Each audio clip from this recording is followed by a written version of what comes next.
What are various issues and challenges related to refugees crisis in Mizoram?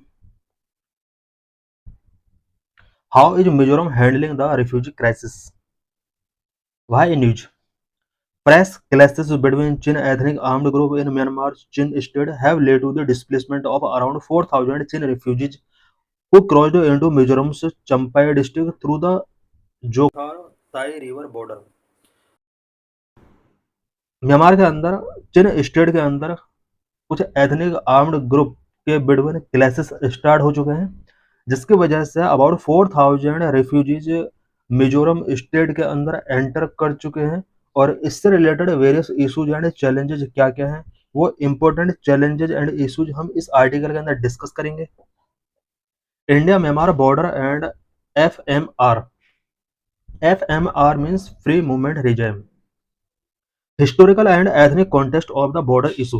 The India-Myanmar border stretches about 1,643 km, passing through four Indian states: Arunachal Pradesh, Nagaland, Manipur, and Mizoram. India-Myanmar border के अगर stretch की बात की जाए 1,643 kilometre का border share करते हैं दोनों कंट्री। इंडिया के अबाउट 4 स्टेट हैं जो म्यांमार के साथ कनेक्टेड हैं: Arunachal Pradesh, Nagaland, Manipur and Mizoram. Ethnic fragmentation began with Myanmar's separation from British India in 1935, India's independence in 1947। India और म्यांमार के बीच एथनिक फ्रेगमेंटेशन जो स्टार्ट हुआ वो 1935 में ब्रिटिश इंडिया से जब म्यांमार का सेपरेशन हुआ तब से स्टार्ट हुआ। एंड इंडिया का 1947 में इंडिपेंडेंस हुआ। तब से लेकर अब तक दोनों कंट्रीज के बीच में ये एथनिक फ्रेगमेंटेशन चल रहे हैं। This disturbed the traditional boundaries of the ethnic communities like Nagas, Kukis, and Chins, which lead to identity, security, and sovereignty challenges। 1935 और 1945 के बाद इंडिया और म्यांमार के बीच कुछ ethnic communities such as Naga, Kukis and Chin, इन सभी कम्युनिटीज के बीच में एक ट्रेडिशनल बाउंड्री जो हुआ करती थी वो कहीं ना कहीं डिसरप्ट हुई। और इस डिसरप्शन की वजह से इन कम्युनिटीज के आइडेंटिटी, सिक्योरिटी एंड सॉवरेनिटी के बिफोर वेरियस चैलेंजेस क्रिएट हुए। It means Nagas, cookies and chin community ऐसे कम्युनिटीज हैं जो कि इंडिया और म्यांमार दोनों कंट्रीज के अंदर अपना एंसेस्ट्रल लैंड शेयर करते हैं। बट 1935 एंड 1947 के बाद इनका जो ट्रेडिशनल बाउंड्री हुआ करती थी वो कहीं ना कहीं डिसरप्ट हुई है। और इसी वजह से आज भी वेरियस चैलेंजेस इन कम्युनिटीज को लेकर है दोनों कंट्रीज के बीच में। The Naga self administered zone in Myanmar and eastern Nagaland in India are inhabited by closely knit ethnic group who now find themselves split by an artificial boundary। Next है free movement regime, FMR से related क्या क्या challenges हैं। FMR allow border resident to travel without a visa up to 16 kilometre across the Indo Myanmar border. Free movement regime के according दोनों countries के border areas में इन कम्युनिटीज को अबाउट 16 किलोमीटर तक विदाउट वीजा एंटर करने की परमिशन मिली हुई है।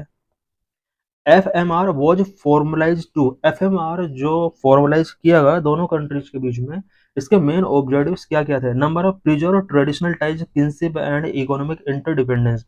दोनों कंट्रीज के बीच में जो कुछ एथनिक कम्युनिटीज हैं उन ट्रेडिशनल टाइज को प्रिजर्व करना, किनशिप एंड इकोनॉमिक इंटरडिपेंडेंस को प्रोटेक्ट करना FMR का फर्स्ट ऑब्जेक्टिव था। Number enable student, traders and families to move freely. दोनों कंट्रीज के बीच में सेम कम्युनिटी के स्टूडेंट, ट्रेडर्स एंड फैमिलीज को फ्रीली मूव करने को इनेबल बनाने के लिए FMR फॉर्मलाइज किया गया। Number 3, reduce alienation caused by the hardening of border. Border draw करके दोनों कंट्रीज के अंदर जो कॉमन कम्युनिटीज हैं उनके अलाइनेशन को रिड्यूस करने के लिए ये FMR फॉर्मलाइज किया गया। Issues and challenges related to the free movement regime. FMR से रिलेटेड क्या क्या इशूज हैं, क्या क्या चैलेंजेस हैं। नंबर 1, स्मगलिंग सबसे बड़ा इशू है। Contraband and narcotics are moved under the loads which bypass inspection under FMR।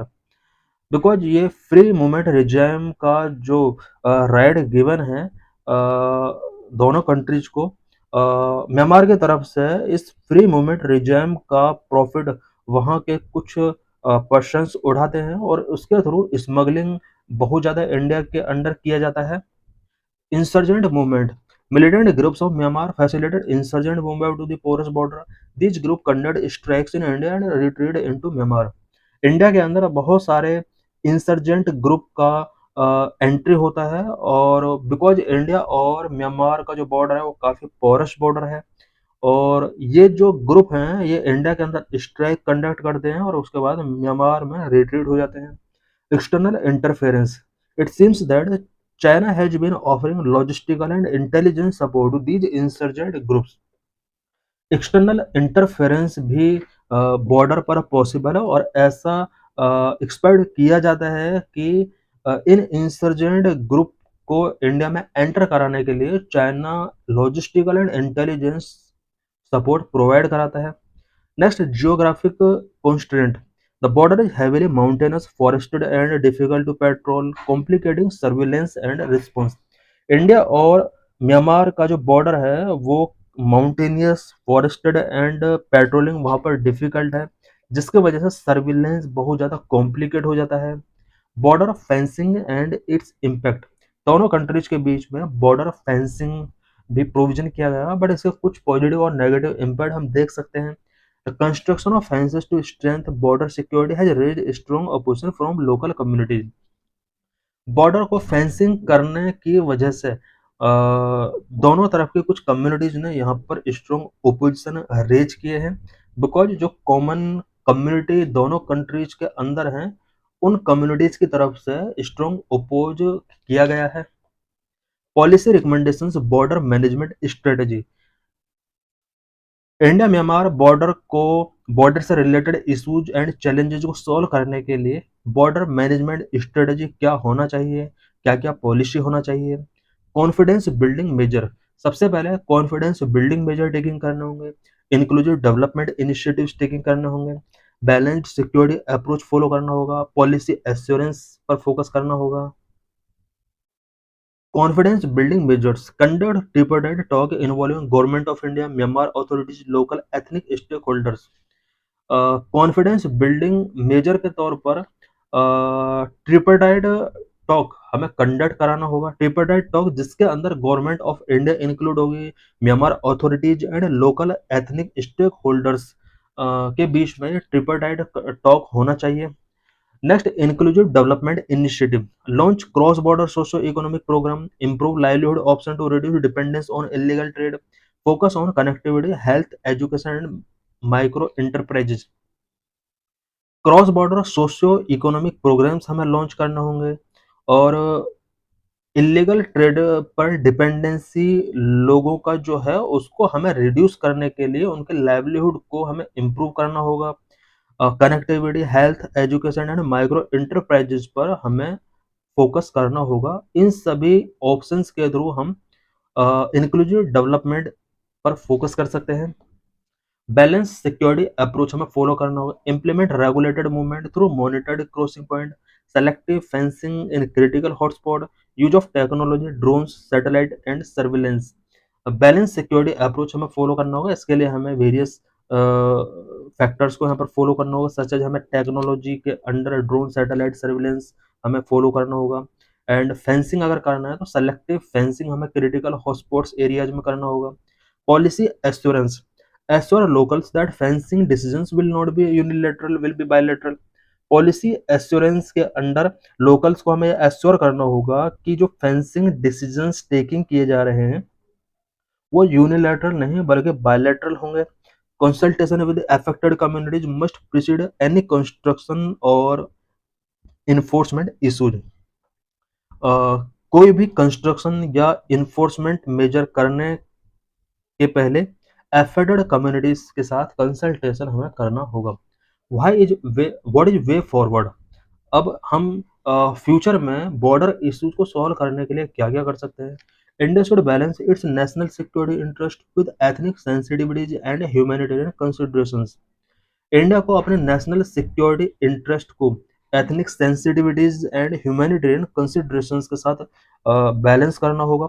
India should follow a multi pronged approach. India को एक मल्टी प्रोंग्ड अप्रोच फॉलो करना होगा, जिसके अंदर स्मार्ट बॉर्डर मैनेजमेंट इंक्लूड है, ethno cultural respect, bilateral cooperation with Myanmar, Myanmar के साथ हमें बायलैटरल कोऑपरेशन को फोकस करना होगा, integrated development of border region के अंडर हमें इंटीग्रेटेड डेवलपमेंट पर फोकस करना होगा।